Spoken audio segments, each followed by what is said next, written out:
Marsh Industries has changed the way we look at off-mains drainage. Here, we speak to Managing Director Steve Boyer about this successful company and why off-mains drainage matters. So Steve, tell us about Marsh Industries. Well, first of all, we're a family business, so decision-making process within our company is very quick.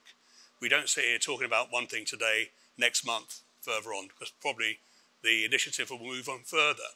Both the team here, but also at Addington, when we started, it was literally me and a farmer going out on an Ifor Williams trailer to show him a sewage treatment plant.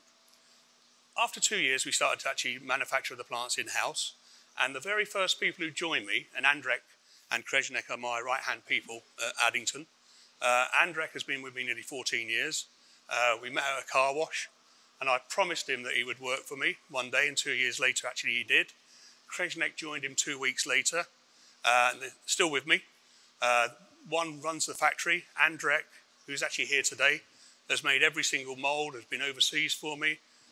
Krejnek and Blake, who runs this site, have just returned from America, where we're looking at recycling of GRP, which obviously will be a tremendous benefit for landfill and also be a major cost saving for us.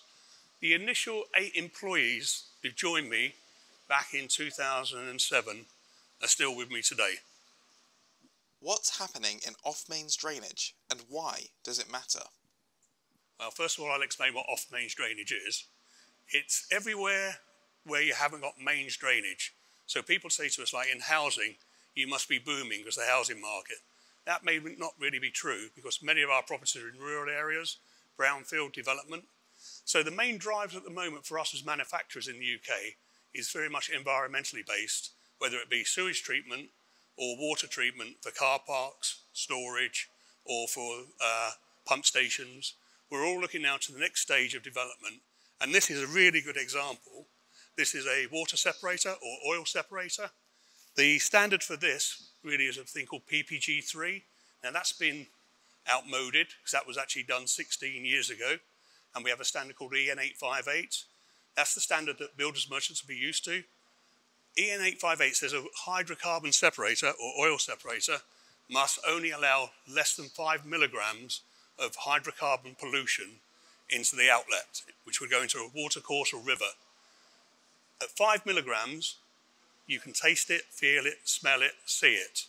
We've developed this, and it's been tested at PEER, and this will drive forward standards from other manufacturers, and this is tested and approved at less than 0.1.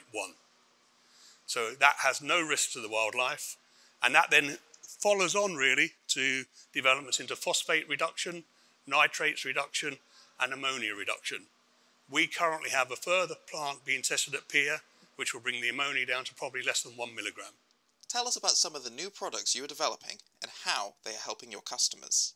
To put a scale of the operation, in the small units, which is the Ensign range, and that's treatment plants from 6 to 50 PE, which is very much at the forefront of builders merchants would be knowing and use, we make nearly 200 of them units every week. It's twin production here in Bridgewater in Somerset, and also up at Addington, which we call Kettering, because not many people know where Addington is. But we make, 200 of them units. On the big stuff, we purchased equipment from another company who exited the UK.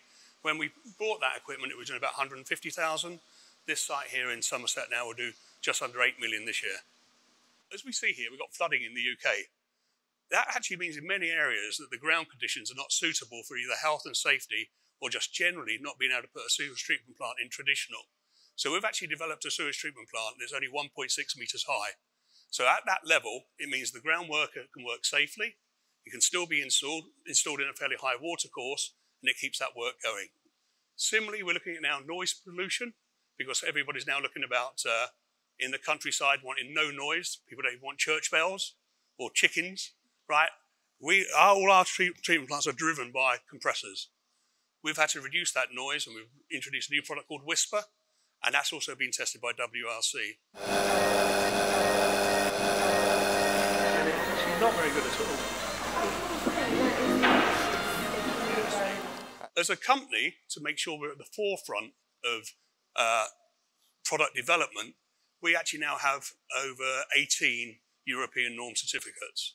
So through that, we can guarantee both to the end user, the consultant, and the merchant that the product that they either specify or sell will meet latest UK standards and also still European standards. So, what's next for Marsh Industries? We see our big development. We produce now nearly 200 small treatment plants every week. We know as a company we can't keep growing by that factor. One, competition won't allow us. And secondly, the market saturation won't allow us either. So if we plan, and our aim is, to be honest, to be a £50 million business by the end of 2026, we are really going to attack very strongly the civil engineering market, utilities. We're going to have to change the thought process of how people are done, and we're looking about where, instead of stuff being made on site, we can actually make it into the factories. So it goes to reduce the health and safety issues, the speed. We actually foresee that we'll be making treatment plants and pump stations for water companies. And we see that probably will propel us at least into a mid-30 million turnover. And if we play it right, we may enter the export market.